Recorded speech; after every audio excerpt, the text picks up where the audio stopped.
Welcome to the Gamut of Performance Podcast, Episode 10. On this episode of the podcast, I have the pleasure of talking with Coach Justin Moore. Coach Moore and I talk about PRI and how we can use it in our day-to-day training lives and working with our clients and athletes.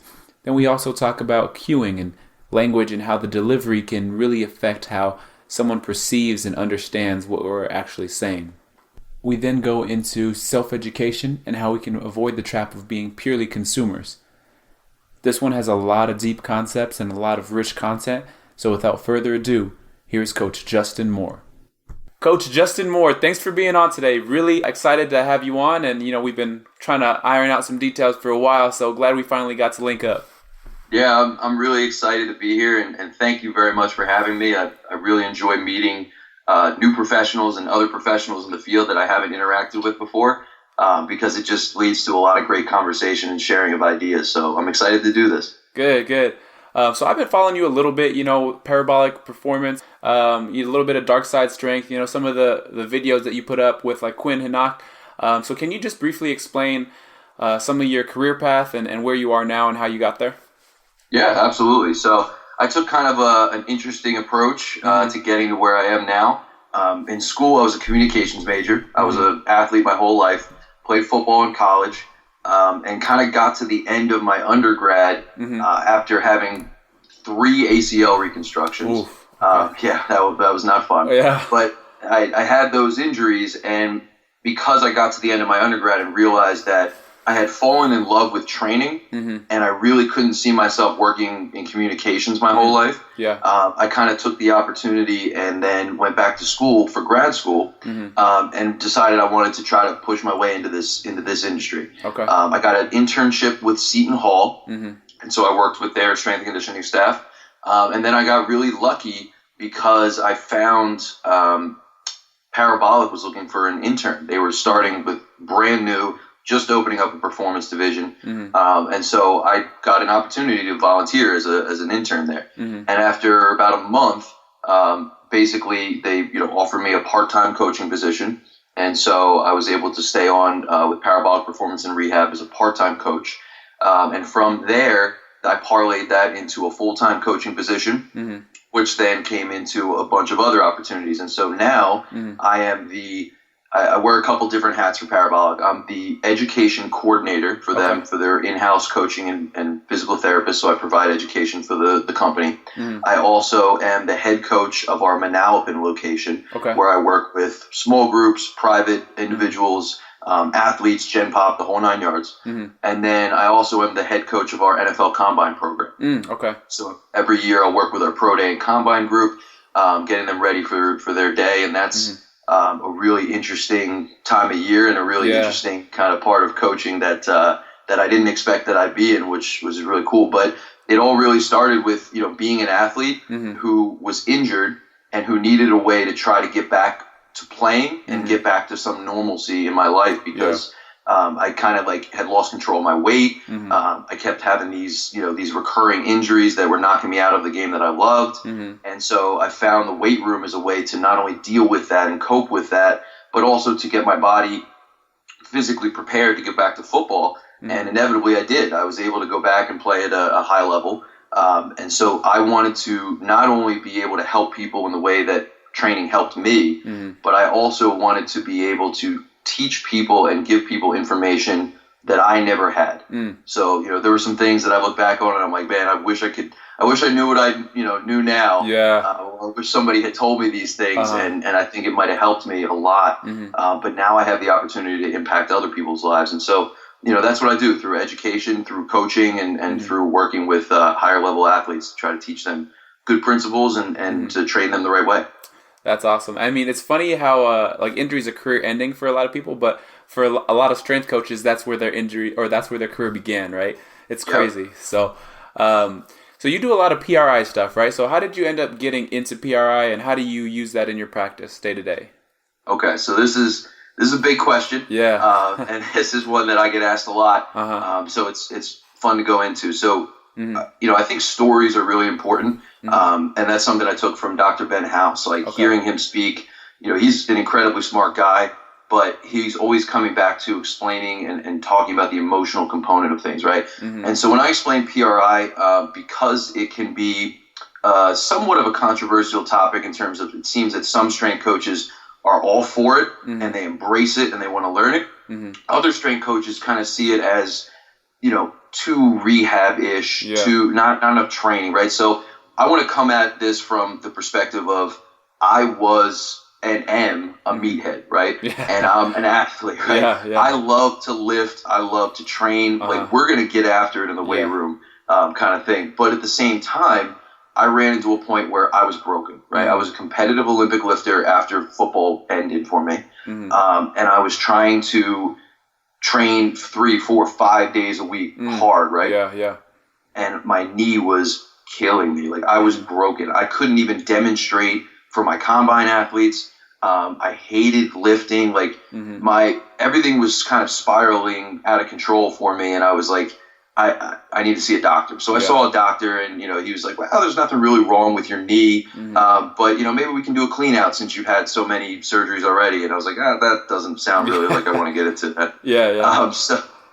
So you want to avoid that as much as you can. Mm-hmm. But the problem was, I was trying to improve my mobility, and I was trying to improve my movement, and I was trying to improve these things in the ways that everybody was telling me to do this, right? Yeah. I was really into Kelly Starrett, and I was distracting all my joints and foam rolling constantly. Like, I would spend an hour before every lift just trying to get ready to then go lift for 2 hours. Yeah.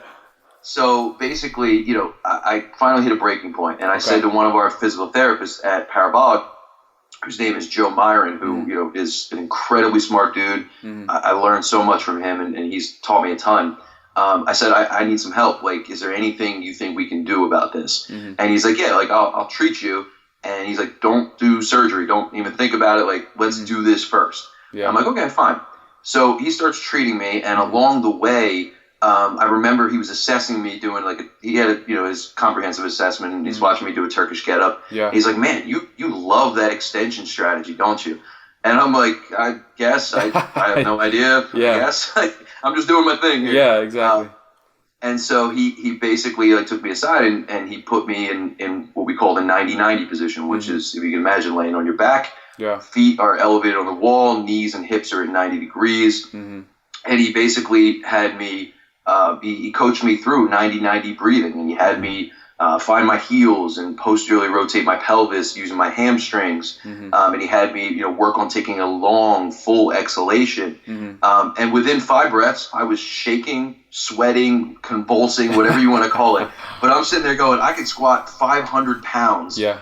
And I'm about to I'm dying here. Yeah. What is going on? Yeah. And after that, we went through a left adductor pullback and a right glute, some of the basic myokinematic activities from the first PRI course. And I stood up, and I felt like a totally different human being. Knee pain was almost all but gone. Hips felt like they were, I felt taller, like my hips were moving in a way I couldn't explain. It was such a powerful sensory experience for me that from then on I knew there was something else that I didn't know, right? I had never been exposed to this. Yeah. So he sat me down, and he started to kind of take me through some of the myokin manual. And he's talking about ischial-condylar, adductor, magnus, and glute max, and I'm sitting there going, what are you talking about? So from two ends, it came together, and I knew that I had to dive into this because I didn't know the anatomy, I didn't know the biomechanics, I didn't understand what he was talking about, and I hated the idea that I didn't know that. Yeah. And then on the other end, it was like, wow, as an athlete and a coach and somebody who works with physical preparation, this is a powerful tool. I got to understand this more. So at that same time, a kid named Cody Plofker, who now owns his own place and worked with me for a couple of years at Parabolic, who owns his own place named Adapt Performance and Rehab. Okay. He came in and he started working with me. And he was a part-time coach, very young kid, probably one of the smartest kids I've ever seen for his age. And he was really into PRI. He had taken a couple courses, and I was still a little intimidated by the science. I had heard, it's deep, and I'm not a guy with a science background, right? I'm self-taught for the most part. So I was a little bit afraid. And he's like, listen, man, we talk about this stuff every day. We've been going over it. You're ready. So with his encouragement and my interactions with him, I started taking the coursework. And really, I got incredibly lucky because I had guys like Joe, I had guys like Cody around me all hours of the day, every day, working with them in an intimate setting. And that helped me to kind of understand all of the complexities of PRI and develop a framework by which I could then implement it into training, right? Okay, yeah. And that's kind of the second part of your question. So I think there's three primary elements where I kind of bring this into my practice, right, as a coach. And so the three main ones, and I want to spend a little bit more time on one than the other. One is prior to training, right?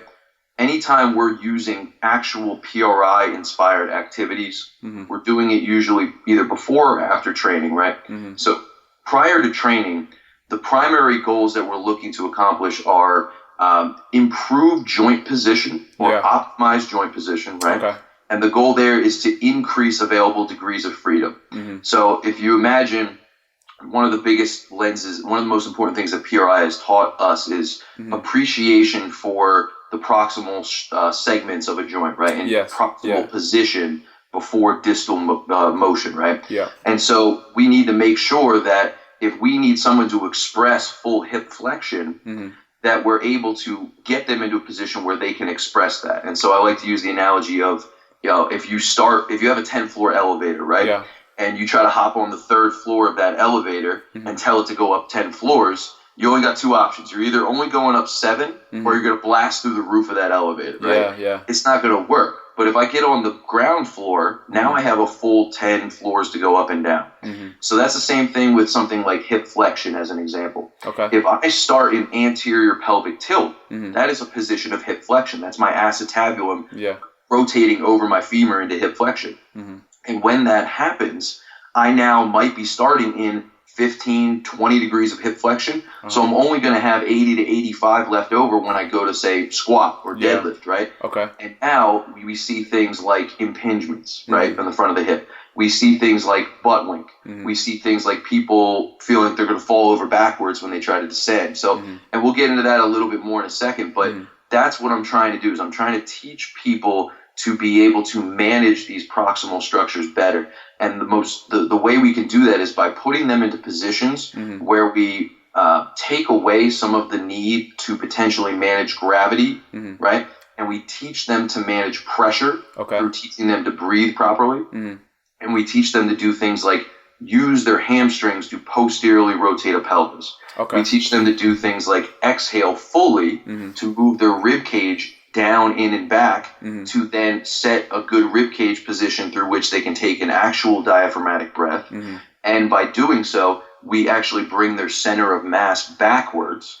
Because there's some common patterns in PRI. Like you have an asymmetrical pattern, but you also have a bilateral extension bias for many athletes and for many people. So teaching that when you have that bilateral extension bias, you have a center of mass that's going forward. Right? And what we're trying to do is get people to bring their center of mass back.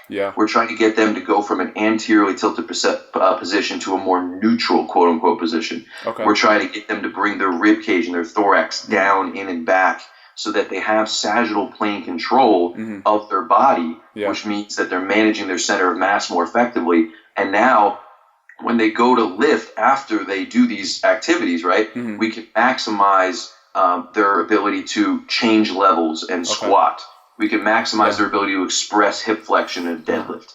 We can maximize their ability to move their shoulder blade, their scapula, on their rib cage because there's an appropriate congruency there that wouldn't be there if their rib cage was forward and up in the front. Right? So the other end. Sorry to interrupt, but with that, so have you found that doing these exercises causes a full structural change, or is it like you have to reset before each lift, or how does that kind of work? So that's a really good question. And so what we're looking at, and this is kind of going into some of the other points I was going to kind of go over.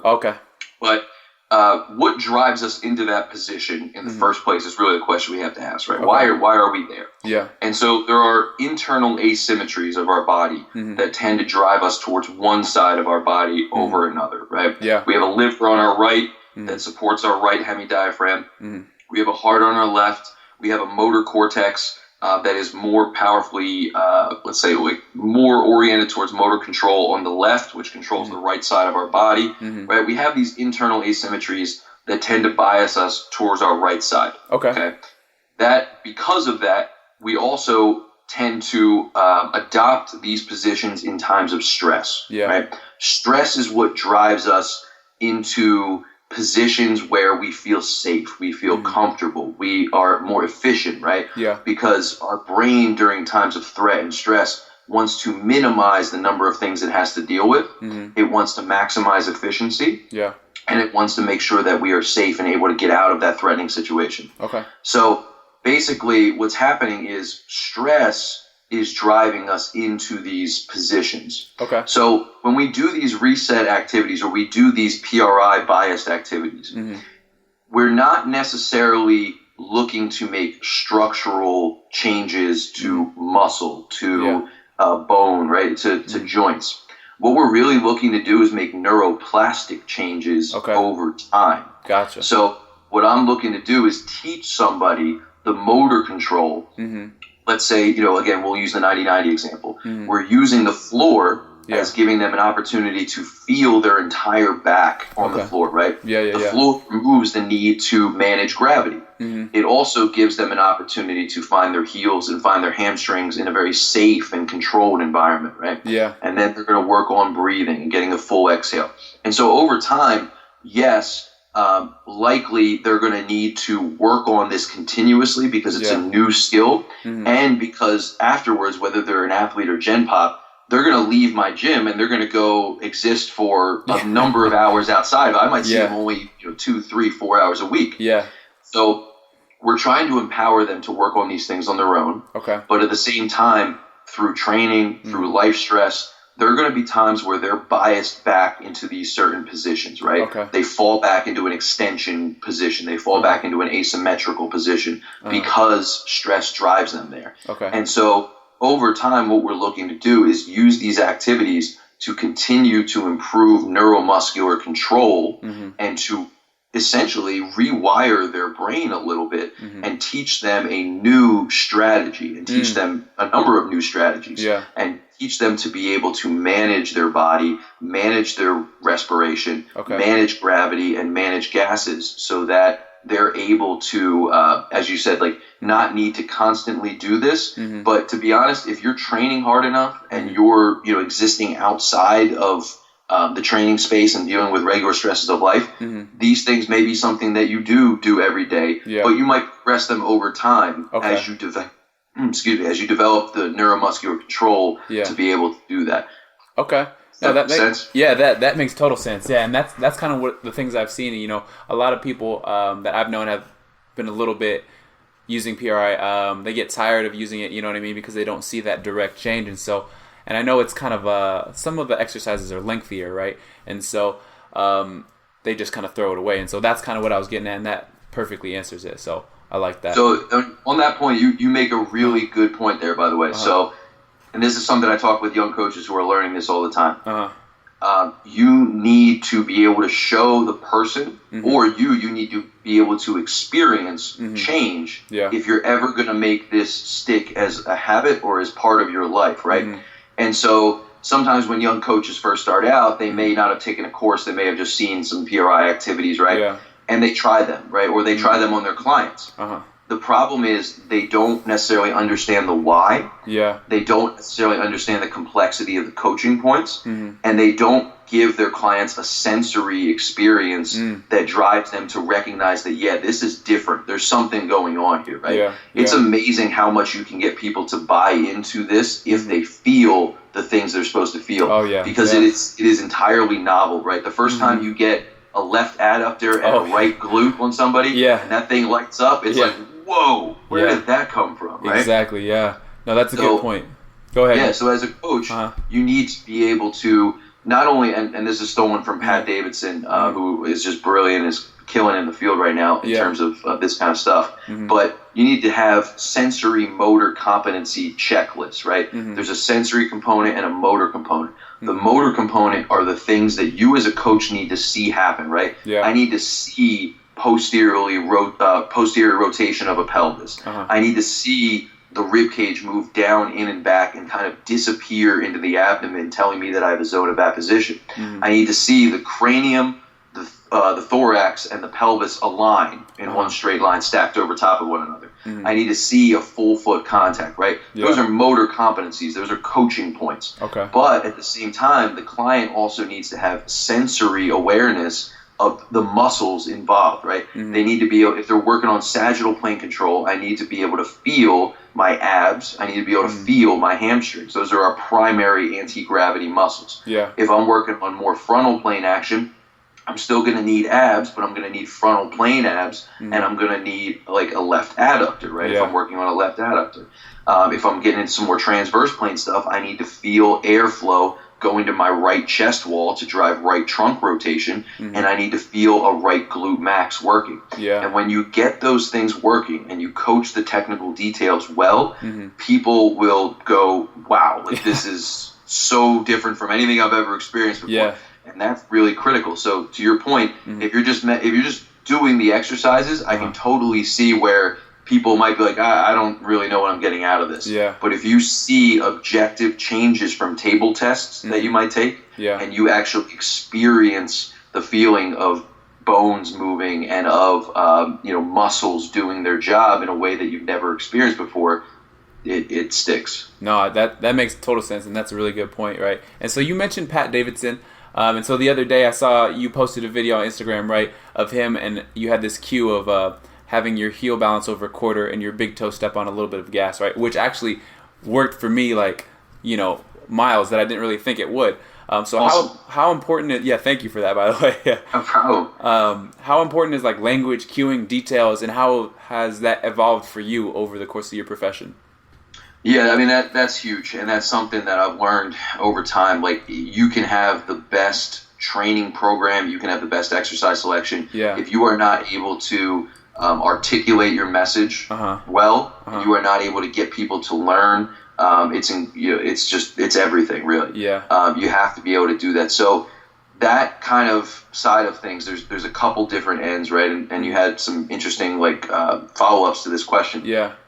I think if we're working on a PRI-based activity, right, that is a sensory motor competency drill. Okay. And that's going to be a little bit more internally cued sometimes, right? Yeah. Because I need you to feel certain muscles. But at the same time, I'm still going to rely heavily on external cues and tactile feedback. Okay. It's pretty clear at this point that from a motor control and a motor learning standpoint, it's far more powerful to use external cues and tactile cues than it is to try to internally cue somebody. Definitely, yeah. And just for anybody listening that might not know, like, internal cues would be like, squeeze your glutes or feel your butt. It's anything that references the body, whereas external cueing would be anything that references the environment or something outside the body or is more task-oriented, right? And then tactile cues are obviously like touching feedback, some sort of sensory touching feedback. And so with PRI activities, you really need to make sure that you're getting the person to feel the right things and move their body in the correct ways. So I might have them internally cued a little bit, but we'll use external cues and we'll use tactile feedback quite a bit. But now when it comes to training, right, and we're in the midst of training for fitness adaptations and for power and strength and hypertrophy, at those times, I'm going to focus almost entirely on external cueing. Okay. I'm going to focus entirely on environmental cues. And I think that really is where, the research has shown pretty strongly that you can actually negatively impact someone's performance by internally cueing them during some sort of performance activity, right? I think they used vertical jumps, and they basically gave one group an internal cue, one group no cue at all, and one group an external cue. The internal cue actually did worse than the group that got no cueing whatsoever. And so the kind of, right now we're trying to understand why that happens more, but what it looks like is that internal cueing disrupts the brain's natural motor control pattern for solving problems, right, for solving tasks. And so that comes back to kind of where I want to go with this, which is understanding organism, task, and environment, right? Those interact at all times to create an output. Okay, so you can't remove one from the other. And so changing the environment or changing the task has become one of the most powerful coaching strategies that I have at my disposal, right? Okay. So by doing that, whether it's adding some sort of objective marker, right? If I'm using a jump mat, if we're doing a jump, right? Or I'm telling them, I'm somehow changing the environment or the task given the situation to allow the athlete to self-organize the correct strategy, right? And that's going to lead to the greatest output, because in that self-organization, there is implicit learning, right? The person has to organize that strategy on their own without me telling them. And that's far more powerful than me trying to tell them the right way to do something, because the brain and the organism are incredibly smart, right? It knows how to solve problems efficiently and effectively given the right environment and given the correct task and given the organism being able to do those things. So if I'm constantly trying to shove down their throat some sort of technique that I believe is proper, or some sort of strategy that I believe is proper, you're not always going to get the best outcome there. So I've gone away from over-coaching and from speaking too much as an early professional and trying to tell them too many things to now I'm focused on very few external cues. I'm trying to manipulate the environment and I'm trying to manipulate the task at hand to get the best self-organization out of them. And I think that's really important. And then the last one was analogy, right? And we learn very powerfully through analogy. And we know this if we look at the way that the cortex works in the brain. Analogy allows us to compare things that we already know, memories that are already stored, sensory experiences that we already have, to something that is novel, right? Or something that's salient. And so that's a really powerful strategy when you're coaching, right? Giving people very vivid analogies that allow them to say, like, oh, I understand what he's asking me to do now, because I already have this in my head. I have this motor program. I have this sensory experience that we can reflect back onto. And kind of a perfect example of this was yesterday. I was working with a new client who wants to learn Olympic lifting. Never done it before. General population just wants to learn. So we're doing high pulls, and it's day 2, so there's a lot of variation. And he nails himself in the chin with a high pull one time. And I'm like, okay, that happens. And, just got a little overzealous. It's part of the process, Exactly. So basically, we kept going, and he was struggling to transition from the high pull to the clean, as many people do, because that catching action is awkward. It's uncomfortable, especially initially. So one time, I said, listen, the bar's kind of flying away from you right now, and I showed him the video, and I'm like, hey, I want you to just hit yourself in the chin and then catch the bar, right? And I kid you not, the next rep was nearly flawless. Bar stayed straight up the body, snapped the elbows in, caught it perfectly, and I was like, I couldn't believe it. I was like, really, that worked? And he's like, yeah, that action of bringing the bar up my body nice and straight and keeping it close to me, so close that it did hit me in the chin, that felt... That helped, right? And so basically all we did was we brought him back to a prior sensory experience, a prior repetition that was a good repetition other than him nailing himself. And that helped him to understand what he needed to do during the more complex action of actually catching the clean.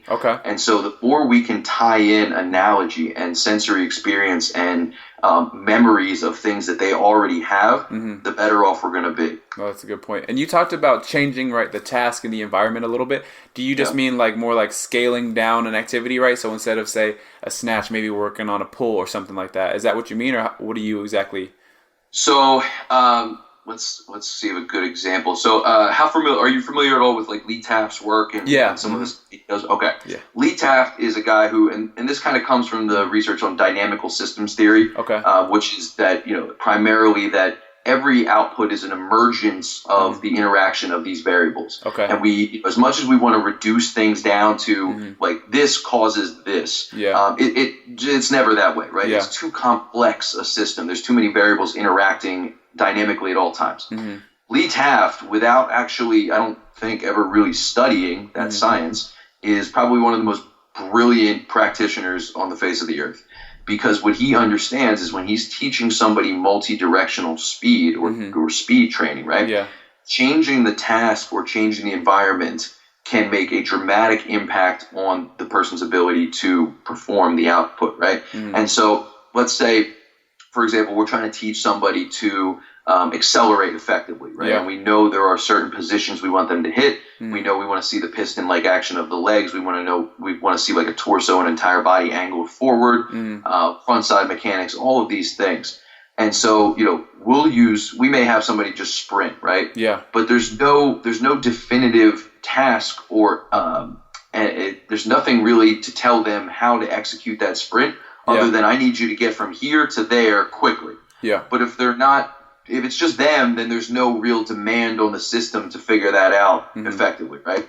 Now, if I stand in front of them and I drop a ball, now, and I tell them they have to get to it before it bounces twice, now there's a demand on the system. There's a change in the task, right? We're still working on acceleration, but now the task demands a time component, right? Okay. And so a lot of times what you'll see is a person who maybe had, a poor upright posture and backside mechanics or, whatever it was that was the fault when they were just, okay, go run. Now, with that ball drop, all of a sudden we see a self-organization of much better mechanics, right? Because if they don't get there fast and efficiently, they're not going to get to the ball in time. Most definitely. And sometimes you'll see people make, they won't get it done in the first couple reps, especially with young kids. Yeah.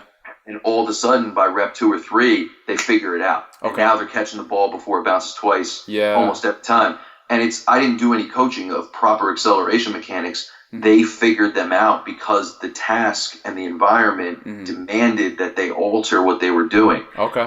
The same can be said for races. Like this is why we set up races and chase games with young kids. And in a lot of cases, they're going to organize the right task. Okay. And if they don't, right, there's still going to be what we would call like fluctuators or discrepancies and things that people can clean up. That's when you pull them out of that situation and you work some technical details. Maybe their arm action still isn't desirable and make sure we get a little more front side or we want to get that arm back to the back pocket, whatever it is. But that's kind of the concept. And another good example of this is, using the jump mat, which we have to drive intent during vertical jumping activities, right? So if I just say, hey, jump and land in place, right? Yeah. Cool. The person jumps and lands. We have no feedback as to how high they jumped, right? Okay. We have no feedback as to the quality of that jump. Yeah. If I put them on the jump mat, now I've changed the task and the environment a little bit. Okay. I'm going to say, I want you to land well, but I want you to make this reading go as high as it can. Yeah. All of a sudden now, they self-organize this higher jump, and it's like all we did was we added intent to the picture, right? Yeah. And let me try to think of an example that comes a little bit away from power and speed stuff. And so, something like, let's say, a squat, right? And this is, again, where PRI's influence has been really big, and probably the most important thing that PRI has ever done for me is to give me a lens through which to view all movement, right? Okay. And so if I'm looking at a squat or a deadlift and I'm coaching that, in the past it was always chest up, big back, arch crazy hard, right? Yeah. Like all the things that I was taught as an athlete and that I was taught as a coach. Okay. And what you find through studying the biomechanics and the anatomy through a PRI lens is that if you are driving those positions all the time, those strategies are not as sustainable, right? Yeah. Those strategies load the same tissues over and over again. Yeah. They may load tissues in suboptimal length tension relationships, which is another key point, right? Okay. And in doing so, we may have muscles that are not meant to be prime movers acting as prime movers. Okay. And so one way that we can sometimes change the task to change the person's output, let's say instead of a back squat, right? Person now needs to get their hands all the way back, horizontally abduct their shoulders, externally rotate. That's a difficult position for people to get in straight off the bat without extent. Yeah, right? Most definitely. You're going to see a lot of people get that done by pushing their chest way forward, pushing their rib cage forward, and anteriorly tilting the pelvis. At the same time, because the load is on my back, it's going to alter my center of mass and make me feel like I'm going to fall over more backwards, right? Yeah. If I'm a person with a center of mass that's forward already, and I put a bar on my back, it's going to make me feel like I'm going to fall over backwards as I descend. Yeah. My strategy then is going to be to arch even harder and push my center of mass more forward to combat that. So one thing we can do is take the load off the person's back and put it in front of them, right? Okay. And so if you look at, let's say somebody really struggling in their squat, right? They can't hit depth. They're like falling over. Yeah. Sometimes just putting the load anteriorly on them can actually make them be able to squat much more effectively. And there's a couple reasons for that. One is, again, when the load is in front of you, it actually shoves your center of mass even more forward, right? It moves your center of mass more forward, which acts as like an offset to your body weight and your body mass. Yeah. It allows you to shift your center of mass back, and in doing so, now your hamstrings and your abs can actually pick up leverage. Okay. You can actually posteriorly tilt your pelvis a little bit from a position of anterior rotation, and you can bring those ribs down in and back. And now we're starting from the ground floor on the 10-floor elevator, and we can now descend forward. Yeah. At the same time, now I have a more optimal length-tension relationship for my hamstrings, my abs, my quads. All of these muscles can produce tension and force more effectively because they're not too short and they're not too long, which is what happens when I bias one posture or one position or another. And by just adding that load anteriorly, now I've changed the task, I've changed the environment. I didn't have to coach anything, but I found a more effective and, let's say, sustainable strategy for loading this person's squat. Okay. So with that, right, so with the talk of language and cueing and all that stuff, so at what point do you decide that, like, the participant has got the activity good enough, or is there good enough? Because there's always something that could be coached, right? And at what point do you decide that you have spent too much time on that? You know what I mean? Yeah, and that's probably $1 million question right there, and I think people it's very subjective, and people are trying to figure that out, right? And I think it goes back to what is the goal? Okay. What is the person's injury history? Yeah. And what am I trying to accomplish with this specific task, right? And so if we're working on a sensory motor competency drill, then when is good enough?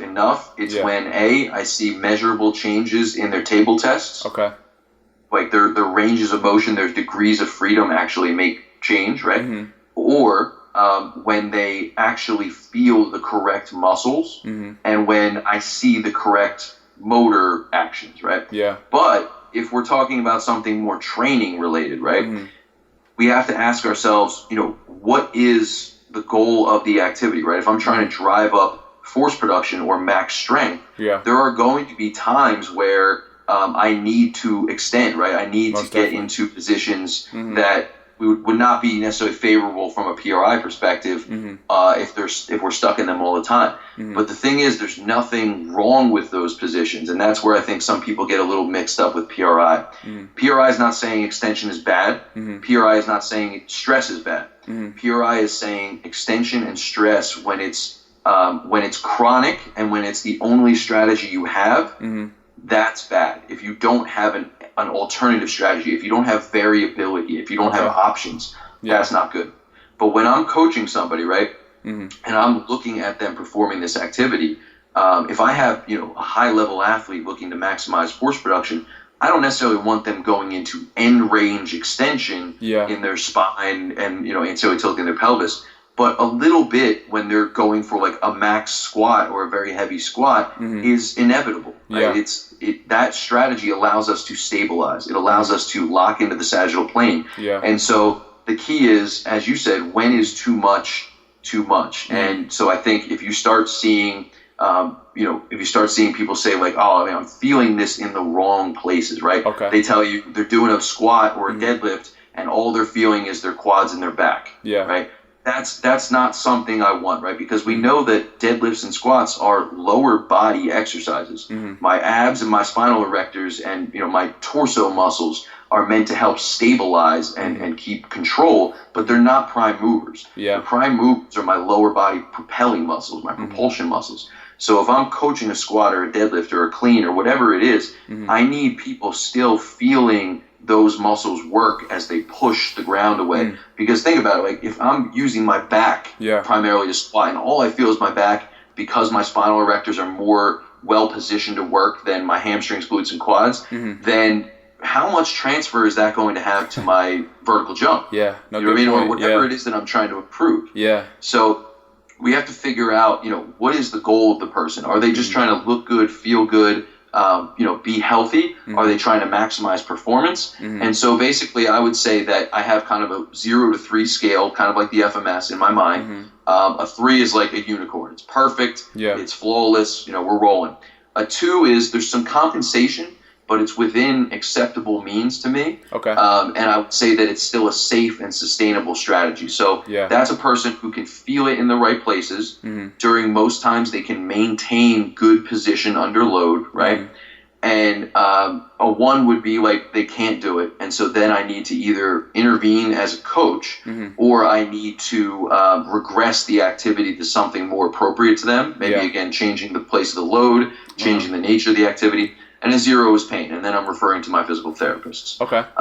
So I think to kind of get back to your main question, the real key here is to have a set of principles in your mind when you look at movement, right?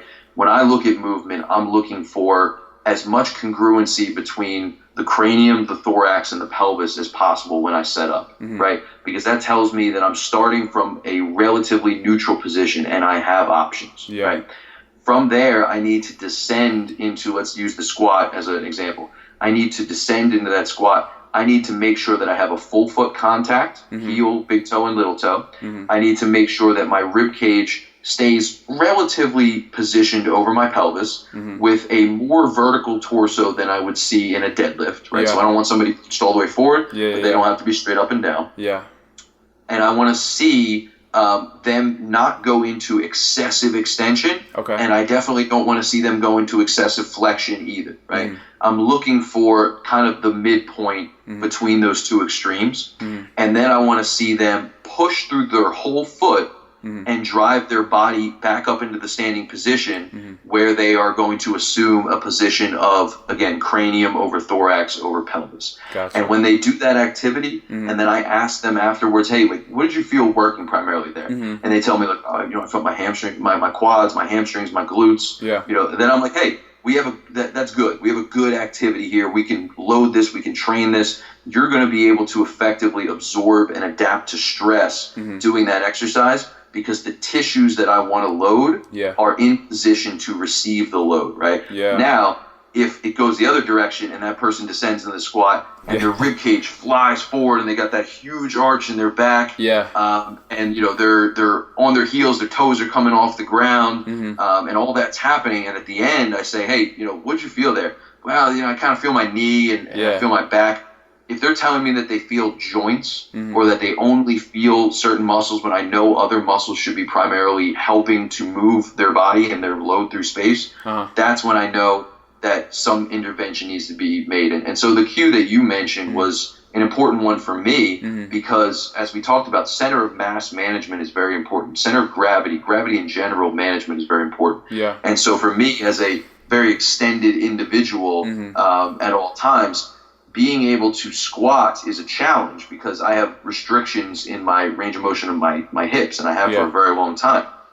And so being able to move my center of mass back and actually feel that's what we're talking about, I think, when we talk about heels. Like, we're not talking about just like shoot your hips back. We're talking about being able to shift your center of mass back so that it's over the middle of your foot, but you have a very strong heel reference. And then with that big toe down, now I have stability. Now I have balance. And we don't want to be on our toes, right? But we need that big toe there, especially to help maintain stability at the foot and maintain that full foot contact. And so for me, that cue was very powerful to get me to actually understand what it felt like to be able to shift my center of mass back under load. And then my squats felt fantastic afterward, just being able to sit straight down and up again, because now I don't feel like I'm constantly going to fall over backwards, so I don't need to extend. And at the same time, I've put my joints in position to express the mobility they do have, and I've put my tissues in position to absorb force effectively. And so that's the key. No, most definitely. And with that foot contact as well, right,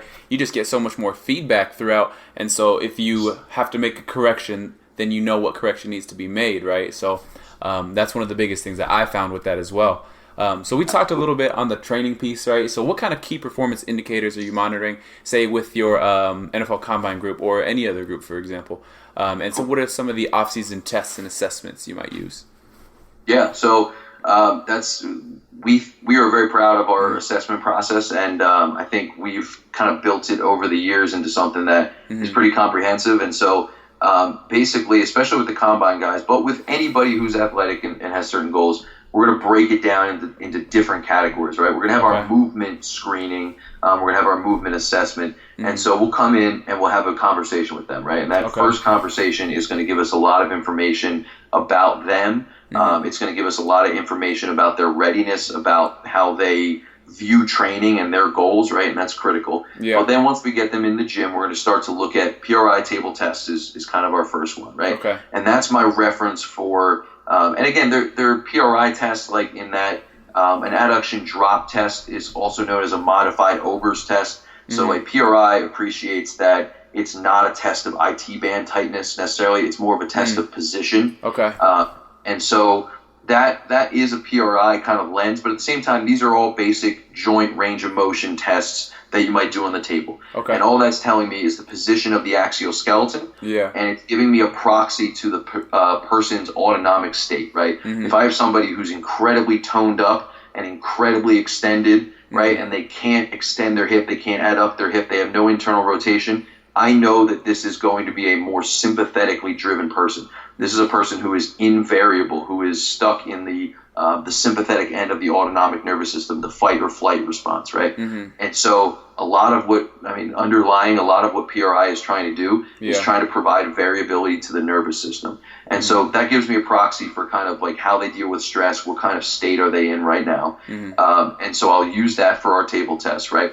And that might be one of those things that where you ask like how much is enough, or how do I know when this is kind of the right activity? If those table tests go completely down the tube, and I did not intend them to, that might be a problem, right? Gotcha. So if we're in the off season and we're doing like a big volume program, right, and it's a lot of bilateral lifting because we know we got to put on some mass right now, then I might be okay with some of my table tests becoming a little less variable, right? Okay. I might lose a little bit of range of motion because my body is adapting to stress. It is, I'm putting a lot of stress on them from a training perspective, but I have to keep it within acceptable means. And so if I take somebody who has good variability, good range of motion, good joint motion on the table, and they can squat well, hinge well, and all of a sudden through our training, we've actually started to take away some of that range of motion, or their movements actually don't look as good. Now I know maybe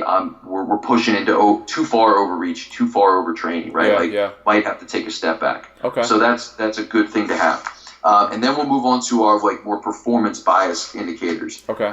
So I've been heavily influenced by some of the work of Eamon Flanagan and a couple guys who have spoken a lot about fast versus slow stretch shortening cycle and understanding load velocity profiles. So we'll take a jump mat and we'll do a vertical jump. We'll do a 4-jump test. We'll do single leg jumps, and we'll do single leg 4 jumps. Okay. And so what we're looking for there is the interaction or the comparison of slow stretch shortening cycle power, which is like a vertical jump, versus fast stretch shortening cycle power, which is like the 4 jump. And the 4 jump is just 4 continuous jumps on the mat, and the mat tracks ground contact times and average jump height. Gotcha. And so what we're looking at is mechanical muscular power versus elasticity primarily, right? Okay. So that can kind of tell me whether I have what we would call a gorilla, which is like a powerful, muscular, force-biased athlete, or a kangaroo, which is going to be like our bouncy, elastic athlete. And so that's a key performance indicator and also a good way to track readiness that we'll take on a regular basis. Okay. From there, we'll also use, I have a gym aware, so we'll use the gym aware to test like peak velocity at different loads during a jump, if it's appropriate. Again, we're talking about high-level combine athletes, so we'll look at that. And then we'll do load velocity profiles on something like their bench and their squat.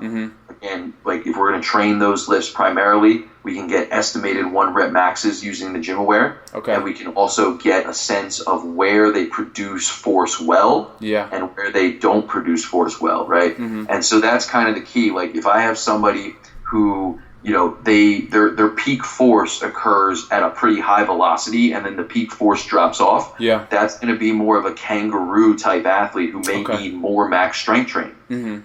On the other hand, if I have, like I had a couple years ago, a linebacker who can squat 600 pounds but can only jump 27 inches, now I have a force-dominated gorilla whose tissues and whose nervous system are very adapted to force production at low external loads. But when it comes to low external loads, they can't produce force fast enough within the given velocities to be effective. So that's where that kind of tells me a lot of information there. And then we have what's called a subjective movement screening, which is our primary tool when we're working with like general population people. And again, that's just going to almost be like a mini workout where I'm going to take them through the basic patterns that I would use in a program and see what loading strategies are effective for them and how I can load them safely and efficiently and effectively. So, you know, we'll get a squat, a hinge, a push, a pull. If they're an athlete, we'll look at landings, we'll look at sprinting, things like that. And then the last end would be energy system development, which is capacity is incredibly important for many reasons. But we'll look at a modified Cooper's test, which is we use a 6-minute sprint on the treadmill, and we use a heart rate monitor. And the goal is go as hard as you can for 6 minutes. And through that, what we're going to get is a rough estimate of their anaerobic threshold or their lactate threshold. And what we'll also get, which is probably just as important, maybe more important, is their heart rate recovery at the end. So when they're done, they're going to sit down, they're going to rest, and I want to see how fast their heart rate drops. Because if they have a substantial heart rate recovery, what that's telling me is they have a robust aerobic system, which is really important. If their heart rate stays elevated for a long time following the end of that exertion, now I know they don't recover particularly quickly. Their aerobic capacity is probably not particularly well developed, and that's something we're going to need to look at. So we kind of try to cover all ends of the spectrum, especially with these athletes. And then with Combine, we would obviously do the test. We would do 225, 40 shuttle, 3 cone, and we would use those things as when we sit down to talk about an athlete, we look at that holistically. And we see what are the big key performance indicators. So for that athlete that I said was a 600-pound squatter, but only jumped 27 inches, we didn't need him to get stronger. So we were constantly monitoring his force outputs during VBT-based squats, right? We were doing squats against chains, squats against bands at certain velocities, progressively moving faster, trying to make him produce more force at higher velocities. And we were also monitoring his forejump, because that was a demonstration of elasticity that he was not particularly good at. And so when we saw that forejump go up, we were also seeing things like, you know, his 40 improve. We were seeing like his change of direction ability to improve, because he was learning to more effectively reutilize elastic energy and absorb forces to then reuse that energy to produce force. And so those were key performance indicators. So it's really going to depend on the person and their goals. But that's kind of a holistic view of the assessment. And then we pick and choose the keys to their performance based on those factors.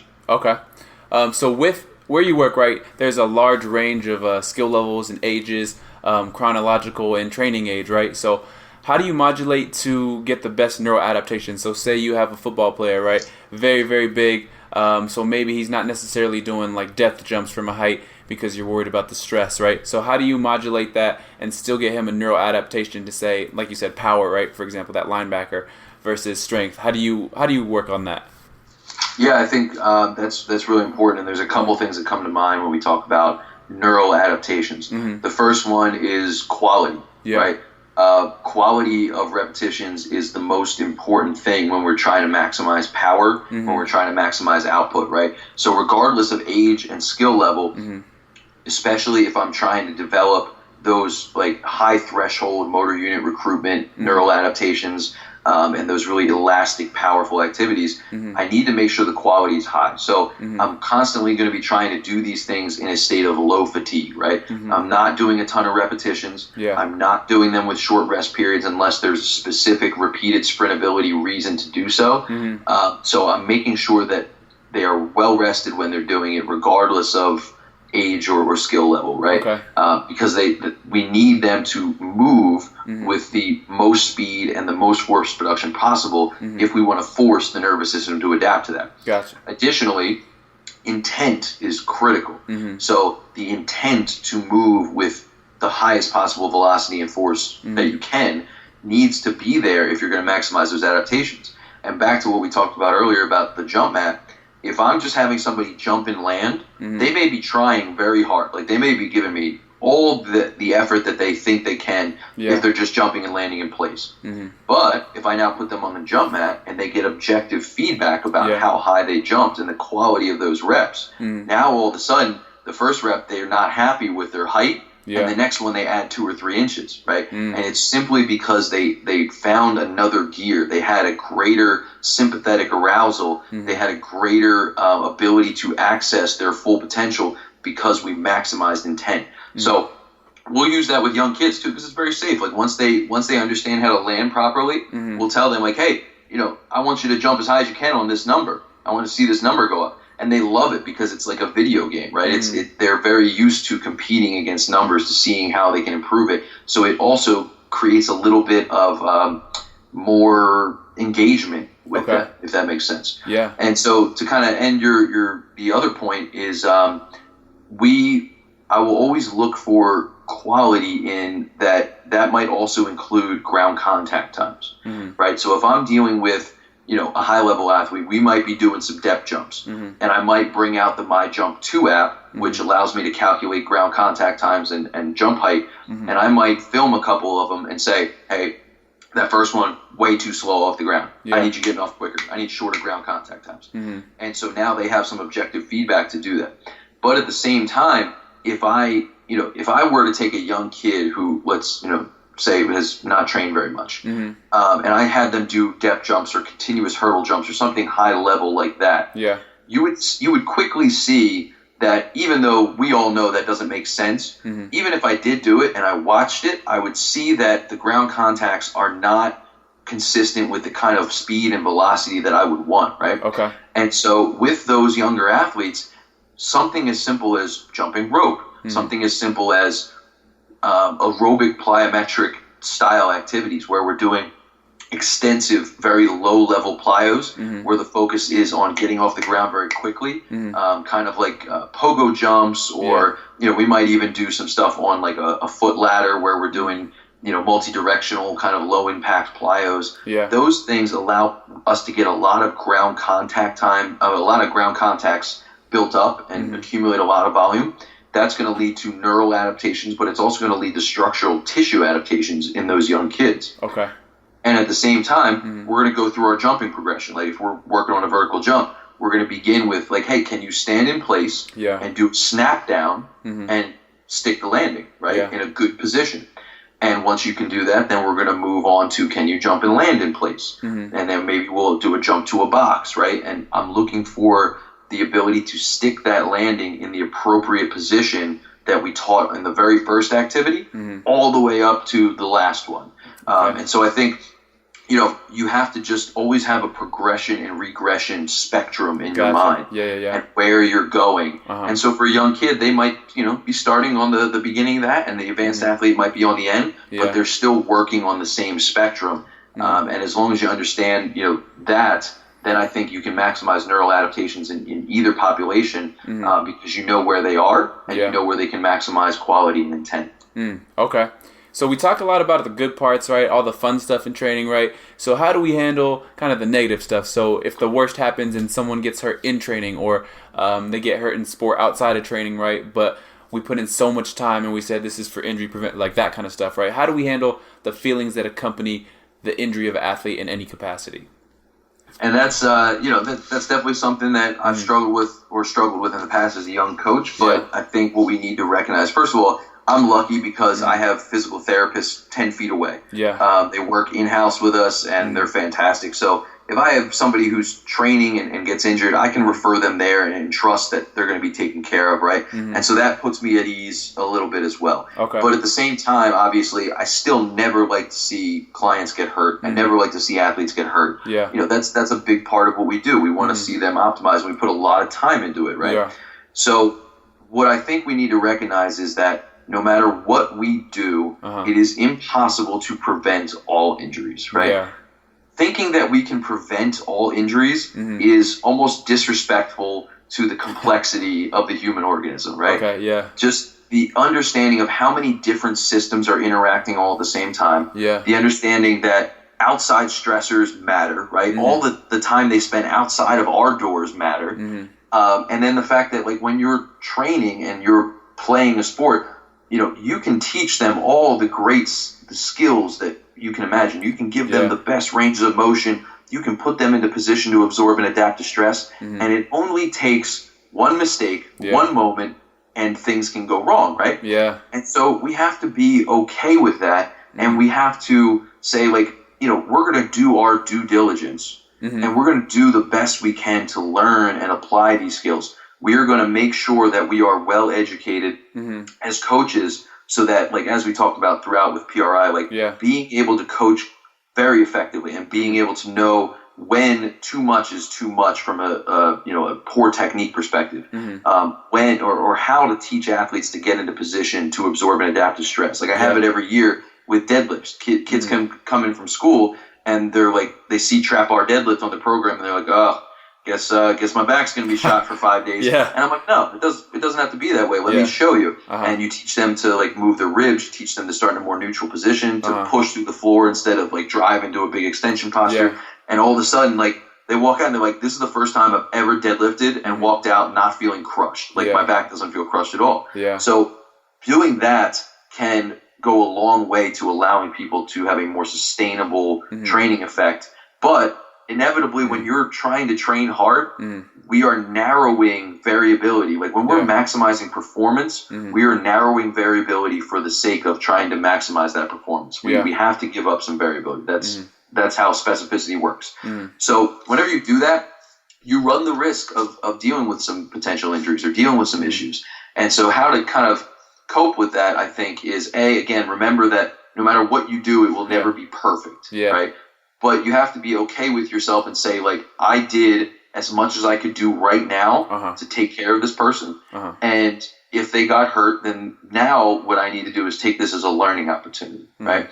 I need to look and reflect on my program. I need to look and reflect on my interactions. Were there some things showing me in the weeks or days leading up to the injury that might have ticked me off and say, like, oh, maybe there's something coming, right? Maybe they're a little overtrained. Maybe they're under recovered. Maybe they're not coming back well. Like, maybe I took a readiness reading for them on their 4-jump and it didn't look good, but I pushed them. I said, okay, let's go train anyway. And they got hurt. Well, now I know, looking back, I should have given more credence to that readiness reading, right? I should have paid more attention to it. So, and maybe from an acute to chronic workload perspective, maybe from last program, I jumped the volume or the intensity up too much. And now I know for that individual person, that was too big a jump and I need to make an adjustment for next time. Maybe, I looked at a movement and I let it go, or I said, like, okay, we're going to back squat, and we back squatted. And maybe that's just not the proper exercise, because looking back on it, the quality of the movement and their ability to put their joints in a position to absorb and adapt to stress wasn't there. So we have to look at it as a learning opportunity, because it's always an opportunity to get better. And while it kind of stings a little bit in the moment, because we always want to be perfect and we want to keep everyone healthy, we have to recognize that there are too many individual differences and there's too many complexities there to always get it right. But as long as we're doing our due diligence to constantly improve and to audit ourselves as coaches and to ask ourselves what we can do better and different next time, I think that's the best we can possibly do. I mean, that's the best answer that I've heard, you know what I mean? Because there's only so much you can do. So that's a good way to put it. So we talk a lot about education and stuff, and I know you read a lot. So what are some of the most recent articles that you think have made a big difference in your day-to-day approach or even possibly your long-term approach in training? That's a really good question.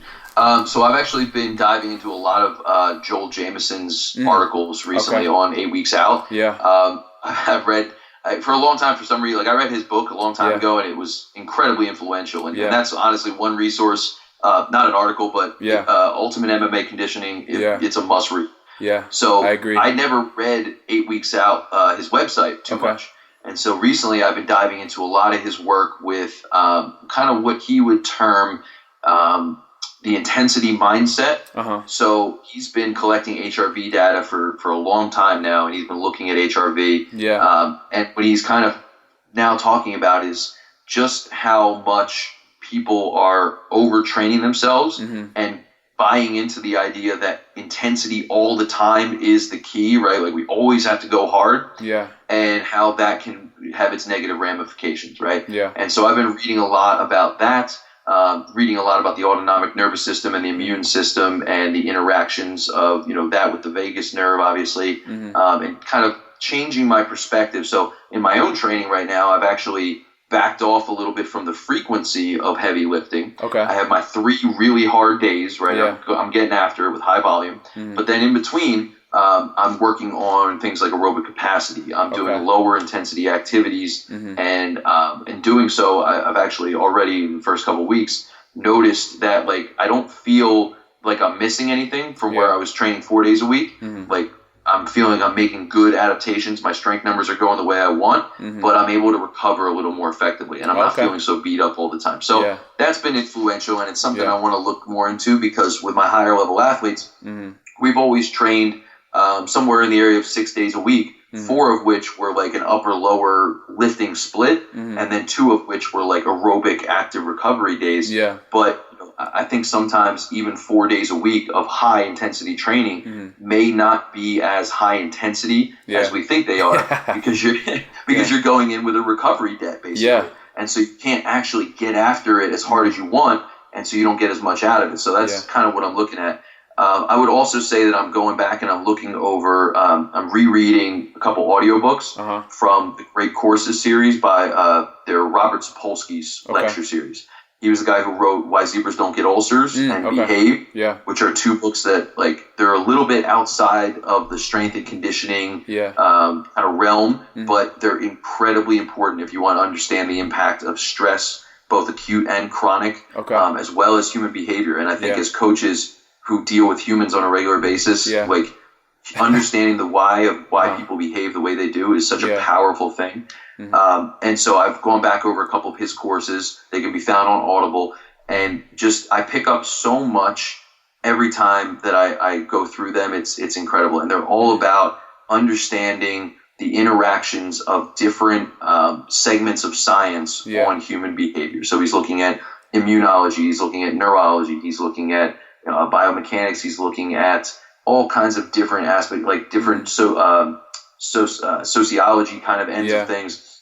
And, just for example, like going back to the PRI thing, why we might use that at the end of training, because breathing and controlled respiration and flexion can be a powerful upregulator of parasympathetic tone, of that rest and digest nervous system tone.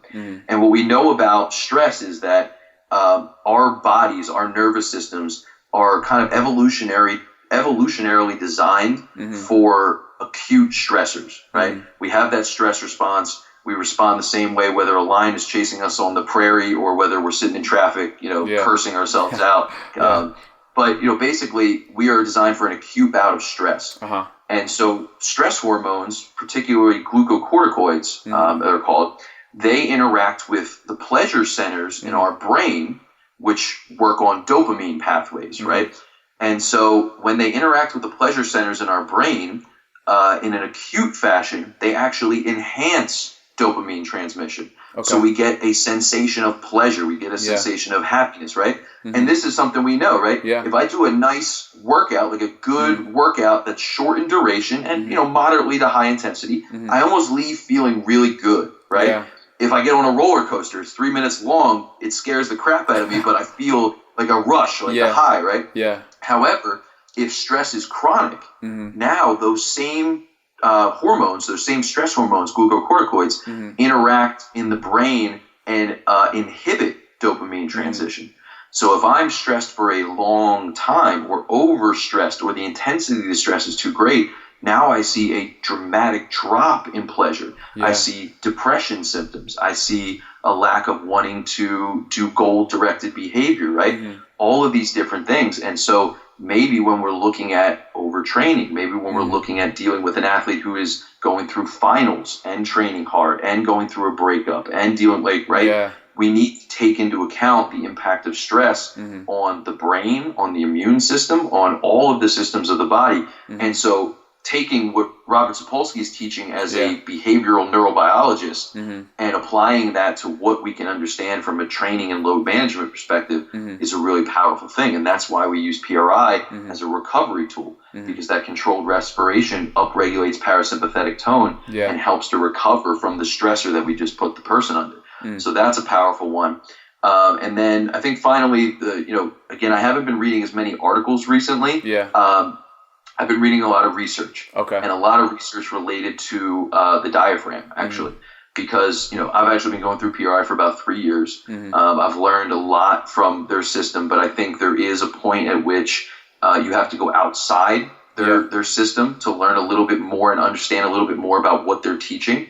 And there's a lot of evidence and a lot of research around the mechanical action of the diaphragm and around respiration in general, right? And so a lot of PRI talks about is optimizing diaphragm function and the zone of apposition. And I learned all that from them.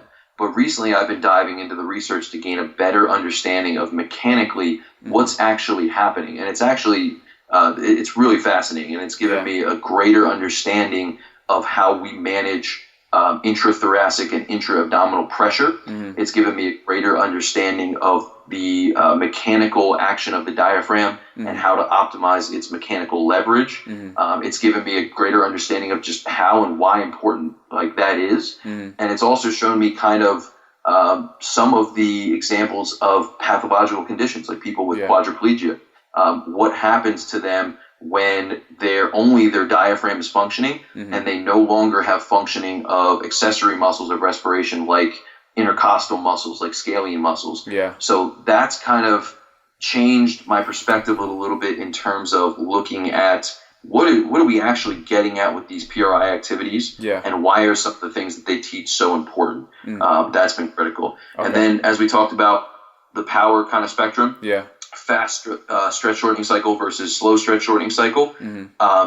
The articles on Push's website by Eamon Flanagan, I think they're called the Reactive Strength Index Revisited, are just changed the game for me when it comes to power. This was a little while ago, but I think they're still that important.